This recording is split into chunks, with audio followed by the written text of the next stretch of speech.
നമസ്കാരം.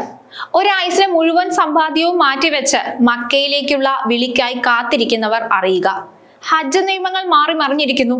2026 ഹജ്ജ് കർമ്മത്തിന് പങ്കെടുക്കുന്ന പ്രവാസികൾക്കും മലയാളികൾക്കും വലിയൊരു തിരിച്ചടി ഉണ്ടാകാൻ സാധ്യതയുണ്ട്. അതായത് സൗദി അറേബ്യ ചില നിർണായക തീരുമാനങ്ങൾ ഇപ്പോൾ പുറത്തുവിട്ടിരിക്കുകയാണ്. ഇത് വെറുമൊരു അറിയിപ്പല്ല, മറിച്ച് 6 വിഭാഗം ആളുകൾക്ക് ഹജ്ജ് യാത്രയ്ക്കുള്ള കവാടം പൂർണ്ണമായും അടയുകയാണ്. ആരോഗ്യമുള്ളവർക്ക് മാത്രം അനുമതി നൽകുന്ന ഈ പുതിയ കർശന നിയമങ്ങൾ ആർക്കൊക്കെയാണ് തടസ്സമാകുന്നത്?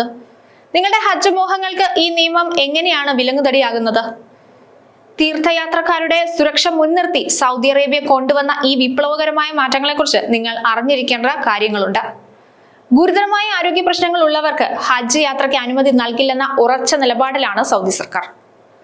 ഗുരുതര രോഗങ്ങളോ മാനസിക ബുദ്ധിമുട്ടുകളോ ഉള്ളവർ, മറവി രോഗം ബാധിച്ചവർ, പകരാൻ സാധ്യതയുള്ള രോഗമുള്ളവർ, ഗുരുതരാവസ്ഥയിലുള്ള അർബുദ രോഗികൾ തുടങ്ങി 6 വിഭാഗങ്ങളെയാണ് സൗദി ഹജ്ജ് മന്ത്രാലയം ഹജ്ജ് യാത്രയ്ക്ക് അയോഗ്യരായി പ്രഖ്യാപിച്ചത്. ആരോഗ്യ പ്രശ്നങ്ങൾ ഉള്ളവർക്ക് നേരത്തെയും നിയന്ത്രണങ്ങൾ ഉണ്ടെങ്കിലും വ്യക്തമായ നിർദ്ദേശങ്ങൾ വരുന്നത് ഇതാദ്യമായാണ്.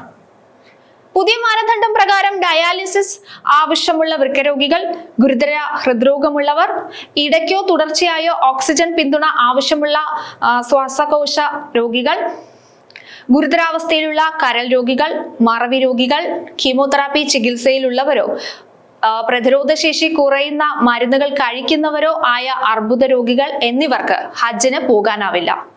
യാത്രാ സമയത്ത് 28 ആഴ്ച പൂർത്തിയായവരോ ഉയർന്ന അപകട സാധ്യതയുള്ളവരോ ആയ ഗർഭിണികൾക്കും അയോഗ്യതയുണ്ട്. സ്വകാര്യ ഗ്രൂപ്പ് തീർത്ഥാടകർ 15-നകം ബുക്കിംഗ് നടത്തണം.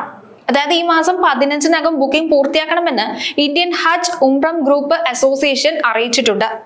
ഹജ്ജ് യാത്രയ്ക്ക് തിരഞ്ഞെടുക്കുന്ന സ്വകാര്യ ഗ്രൂപ്പുകൾ കേന്ദ്ര സർക്കാരിന്റെ ഹജ്ജ് ലൈസൻസ് ഉള്ളവയാണെന്ന് അപേക്ഷകർ ഉറപ്പാക്കണം. ഹജ്ജിന്റെ പ്രധാന കേന്ദ്രങ്ങളായ അറഫ, മിന എന്നിവിടങ്ങളിലെ സോൺ കാറ്റഗറി, മക്ക, മദീന താമസ സൗകര്യങ്ങളിലെ മാറ്റം എന്നിവയ്ക്ക് അനുസരിച്ച് പാക്കേജ് തുകയിലും ഒക്കെ വ്യത്യാസം വരാം. തീർത്ഥാടകർ ഇക്കാര്യങ്ങൾ കൃത്യമായി അന്വേഷിച്ച് ഉറപ്പുവരുത്തണം. വിശുദ്ധ ഭൂമിയിലേക്കുള്ള യാത്ര ഓരോ വിശ്വാസിയുടെയും ഏറ്റവും വലിയ സ്വപ്നമാണ്. എന്നാൽ നിങ്ങളുടെ ഈ വലിയ ആഗ്രഹത്തെ ചൂഷണം ചെയ്യാൻ ഒരുപറ്റം വ്യാജ ഏജൻസികൾ വലവിരിച്ച് കാത്തിരിപ്പുണ്ട് എന്ന ഒരു നടുക്കുന്ന സത്യം കൂടി മനസ്സിലാക്കിക്കോളൂ. കുറഞ്ഞ പാക്കേജിൽ ലക്ഷറി വിസകൾ വാഗ്ദാനം ചെയ്തും വ്യാജ വിസകൾ നൽകിയും തീർത്ഥാടകരുടെ ലക്ഷക്കണക്കിന് രൂപ തട്ടിയെടുക്കുന്ന സംഘങ്ങൾ ഇന്ന് സജീവമാണ്. ഫേസ്ബുക്കിലും വാട്സപ്പിലും വരുന്ന അവിശ്വസനീയമായ കുറഞ്ഞ നിരക്കിലുള്ള പാക്കേജുകളിൽ വീഴരുത്. ഹജ്ജ് വിസകൾ വിതരണം ചെയ്യാൻ സൗദി മന്ത്രാലയം നിശ്ചിത കോട്ടയും അംഗീകൃത ഏജൻസികളെയും നിശ്ചയിച്ചിട്ടുണ്ട്.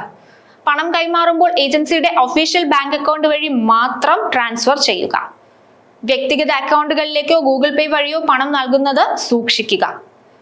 വിമാന ടിക്കറ്റും വിസയും നൽകാതെ അവസാന നിമിഷം മുങ്ങുന്ന ഏജൻസികളുമുണ്ട്. ഒരു ആയുസിന്റെ സമ്പാദ്യം മുഴുവൻ ഒരു നിമിഷത്തെ അശ്രദ്ധ കൊണ്ട് നഷ്ടപ്പെടാതിരിക്കാൻ നിങ്ങൾ ഇക്കാര്യങ്ങളെല്ലാം ശ്രദ്ധിക്കണം. വിശുദ്ധ ഹജ്ജ് കർമ്മം എന്നത് വെറുമൊരു യാത്രയല്ല, അതൊരു വിശ്വാസിയുടെ ആത്മീയ സമർപ്പണം കൂടിയാണ്. ആ സമർപ്പണത്തിന് ശാരീരികക്ഷമതയും സാമ്പത്തിക സുരക്ഷിതത്വവും അനിവാര്യമാണെന്ന ഓർമ്മപ്പെടുത്തലാണ് സൗദി മന്ത്രാലയം നൽകുന്ന ഈ കർശന നിയമങ്ങൾ. ആരോഗ്യകരമായ കാരണങ്ങളാൽ ഈ വർഷം യാത്ര മുടങ്ങുന്നവർ നിരാശപ്പെടേണ്ടതില്ല. മനുഷ്യന്റെ ജീവൻ സംരക്ഷിക്കുക എന്ന മഹത്തായ ലക്ഷ്യമാണ് ഇതിനു പിന്നിലുള്ളത്. എന്നാൽ നിങ്ങളുടെ ഈ തീവ്രമായ ആഗ്രഹത്തെ ചൂഷണം ചെയ്യാൻ കാത്തിരിക്കുന്ന ചതിക്കുഴികളെ തിരിച്ചറിയാൻ നിങ്ങൾ ഓരോരുത്തരും ബാധ്യസ്ഥരാണ്. കഷ്ടപ്പെട്ട് സമ്പാദിച്ച തുക വ്യാജ ഏജൻസികൾക്ക് എറിഞ്ഞു കൊടുക്കാതിരിക്കാൻ സർക്കാർ ലൈസൻസുകൾ പരിശോധിച്ചും കൃത്യമായ കരാറുകൾ ഉറപ്പാക്കിയും മാത്രം മുന്നോട്ട് പോവുക. ഓർക്കുക, ഹജ്ജ് ഒരു വലിയ ആരാധനയാണ്. അതിലേക്കുള്ള ഓരോ ചുവടും സുതാര്യവും സുരക്ഷിതവുമാകണം. ജാഗ്രതയോടെ പ്ലാൻ ചെയ്യുക. തടസ്സങ്ങളില്ലാത്ത ഒരു പുണ്യയാത്രയ്ക്കായി നമുക്ക് പ്രാർത്ഥിക്കാം.